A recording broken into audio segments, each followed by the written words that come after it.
नमस्कार, गोरखपुर फर्स्ट देख रहे हैं आप। और आपको हम बता दें कि आज के कुछ दिन पहले गोरखपुर में एक ठगी का बड़ा मामला आया था। बताया ये गया था कि फैशन टीवी के नाम पे गोरखपुर के कुछ लोगों को जो है बड़ा बड़ा चूना लगाया गया। जिन लोगों को ठगा गया उन्हीं लोगों में से एक दंपति हमारे पास बैठे हुए हैं। इनसे भी जो है करोड़ों रुपए की ठगी हुई थी। इस मामले में एफआईआर भी दर्ज हुआ। रामगढ़ ताल थाना पुलिस ने इसमें कार्रवाई करते हुए आरोपी को मुंबई से गिरफ्तार करके गोरखपुर लाई थी। अब इस प्रकरण में रोज एक नए खुलासे हो रहे हैं और इसी बात को लेकर के जूही सिंह ने एक प्रेस कॉन्फ्रेंस रखी है गोरखपुर में। क्या कुछ प्रकरण है मैडम? आज इस प्रेस कॉन्फ्रेंस का क्या मकसद? मेरी छवि धूमिल की जा रही है उल्टे सीधे ऑडियो कट पेस्ट करके और वीडियो बना के। और ये सारा कुछ बस किया जा रहा है क्योंकि मेरा मामला ऑलरेडी न्यायालय में चल रहा है। हम डरे और पीछे हटे।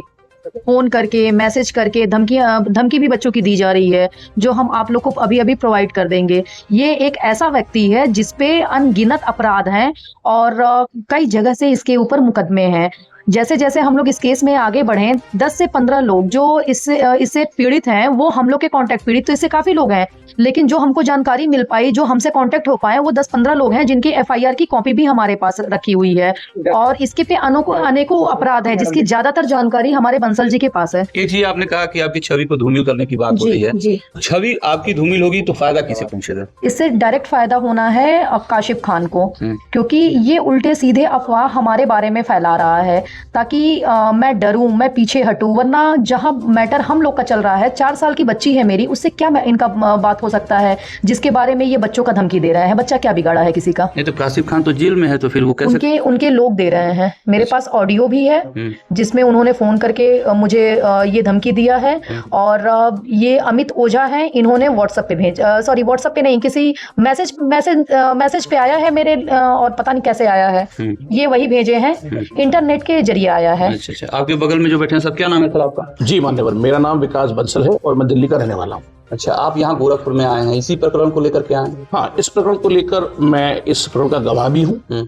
और शुरुआत से ही विवेक सिंह जी, राकेश सिंह जी को और जूही भाभी को हमने जो साक्ष्य हो पाए हमने इन्हें उपलब्ध कराए और इन्हें बताया कि कैसे ये एक बहुत बड़ा घोटाला है जो कि देश भर में फैला है। और इस बात की पुष्टि अभी जीएसटी कमिश्नर, माननीय जीएसटी कमिश्नर मुंबई की रिपोर्ट से हुई है, जिसके अंदर 90 करोड़ रुपए का पैसा अकाउंट में गया है, जिससे 15 करोड़ रुपए, लगभग 14 करोड़ रुपए देश से बाहर भेजा गया है। फैशन टीवी के इनके जो सह वो हैं एक्यूज, उनके पास में है। नहीं, आपने कहा कि इसमें जो भी साक्ष्य थे हमने जो है जूही सिंह को उपलब्ध कराया, तो ये साक्ष्य आपको मिले कहाँ से? क्या आप भी पीड़ित हैं? जी, मैं भी पीड़ित हूँ। और मैं 2020 में जब काशिफ को मिला था, तब इसने दुनिया भर के झूठ बोले, उस समय हम समझ नहीं पाए। 2023 में इसने हमें भी इन्हीं की तरह टर्मिनेट कर दिया।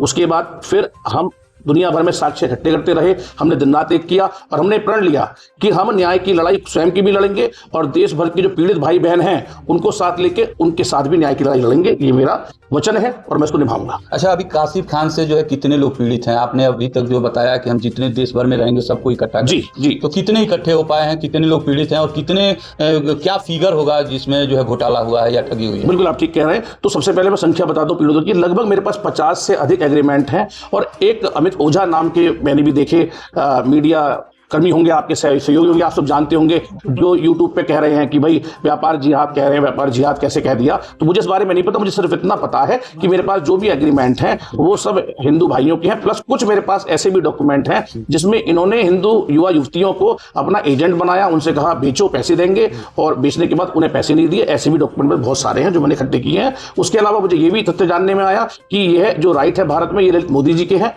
जो कि इस समय देश से बाहर हैं। तो उनके पीछे इन लोगों ने मिलकर क्या रणनीति बनाई कि जो फैशन टीवी का अपने आप को मालिक कहता है उसका नाम फर्जी, काशिफ जो अपने आप को काशिफ खान कहता है उसका नाम फर्जी, उसका नाम पासपोर्ट में काशिफ सरदार हाशिम खान होता है, उसका नाम दिन में मलिक काशिफ खान होता है। यह असंभव है भी एक ही व्यक्ति के दो अलग अलग नाम दो सरकारी दस्तावेजों में हो। ये तभी संभव है कि दो में से एक दस्तावेज कूट रचित बनाया गया हो। अभी हाल में ही लखनऊ एफआईआर में मेरे पास में जो एंटीसिपेटरी बेल काशिफ खान ने लगाई थी अपनी, उसके दस्तावेज लगे हैं जो मैं आपको दे सकता हूं, जिसके अंदर उसका आधार कार्ड जो लगा है उसमें डेट ऑफ बर्थ अलग, पासपोर्ट में अलग, यानी कि यह एक तीसरा कोर्ट रचित दस्तावेज माना जाएगा।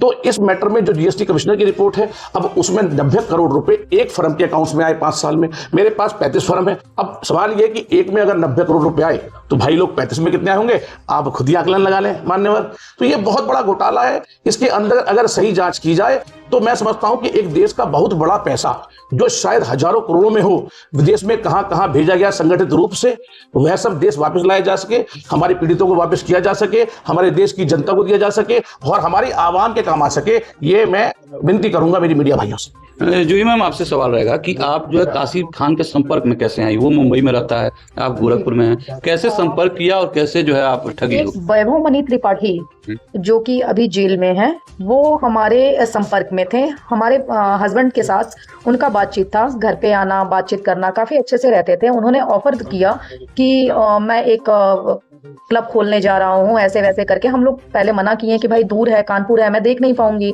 लेडीज हूँ। उन्होंने बोला कि आपको करना क्या है, आप बस पैसा लगाइए, सब कुछ करना मेरा है।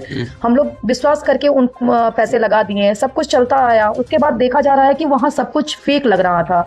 जब ओपनिंग हुई, मेरे हस्बैंड को शक हुआ तो वो धीरे धीरे कागज कलेक्ट करना शुरू किए, जानकारियां लेनी शुरू किए कि ये क्या है, कैसे है। तो पता चलता है हम लोगों को। बहुत रिक्वेस्ट करने के बाद कंपनी में कई बार मैं बात करती हूँ, रिक्वेस्ट करती हूँ कि मेरे अकाउंट से पैसा गया है, प्लीज मेरा एग्रीमेंट का कॉपी मुझे दिया जाए। वो बोलती हैं एग्रीमेंट का कॉपी वैभव मनी के पास है। फिर मैं बोलती हूँ ई कॉपी ही मुझे प्रोवाइड किया जाए। जब कॉपी आता है तो बिल्कुल होश ही उड़ जाते हैं मेरे, क्योंकि वहाँ पार्टनर मैं रहती हूँ, करुणेश शाही रहते हैं और वैभव मनी त्रिपाठी रहते हैं। लेकिन कूट रचित दस्तावेज बना के मेरे पति का फर्जी सिग्नेचर वहाँ किया जाता है। जब वो मैं देखती हूँ तब हम लोग के दिमाग में आता है ये सारा जो फर्जी हमारे साथ किया गया है उन चीजों का। मतलब वैभव के संपर्क से आप जो है कासिफ से मिली थी? हाँ जी, कितना ठगी हुआ है?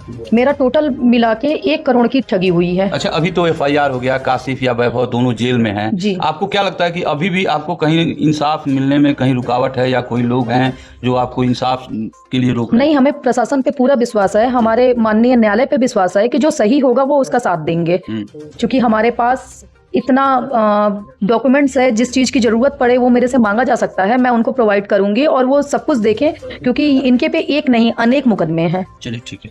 तो ये जूही सिंह है और इनके साथ जो है आप दिल्ली से आए हुए हैं।